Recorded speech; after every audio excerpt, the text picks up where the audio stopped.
நானும் நீயும் ஒன்றாகச் சேர்ந்தால் நாளை உருவாகுமே. வானும் மண்ணும் ஒன்றாகச் சேர்ந்தால் வாழ்வு வளமாகுமே. நானும் நீயும் ஒன்றாகச் சேர்ந்தால் நாளை உருவாகுமே. வானும் மண்ணும் ஒன்றாகச் சேர்ந்தால் வாழ்வு வளமாகுமே.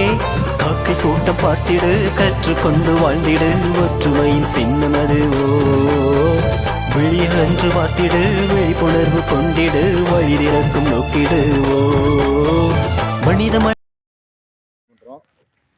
இந்த பகுதியில் பார்த்தீங்கன்னா பகத்சிங் தெருன்னு சொல்லக்கூடிய பகுதி. இந்த பகுதியில் மக்கள் கிட்டத்தட்ட பார்த்தீங்கன்னா ஒரு 300க்கும் மேற்பட்ட மக்கள் வாழ்ந்துக்கிட்டு இருக்காங்க.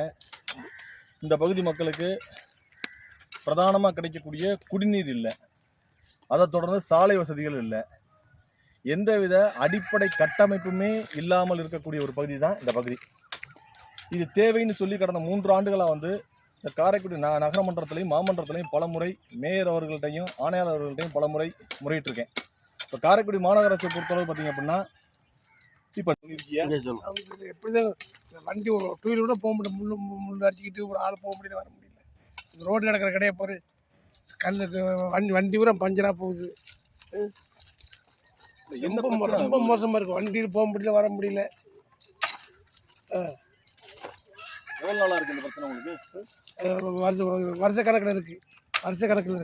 யாரும் அதிகாரி பார்க்குறாங்களா? அவங்க ஒரு அதிகாரி பார்க்கவும்ல, ஒன்றும் இல்லை, எந்த அதிகாரியும் வர கிடையாது. இது யார் ஏன்னு எட்டி பார்க்கறது யாரும் வரல. வரியெல்லாம் கட்டுறோம்ல நம்ம? வரி வீட்டு வரி மட்டும் மொத்த வேலை கட்டணும்னா கட்டியாச்சு. எல்லாம் கட்டிட்டோம். குப்பை வரி வாங்குறாங்கல்ல? எல்லா வரி வாங்குறாங்க.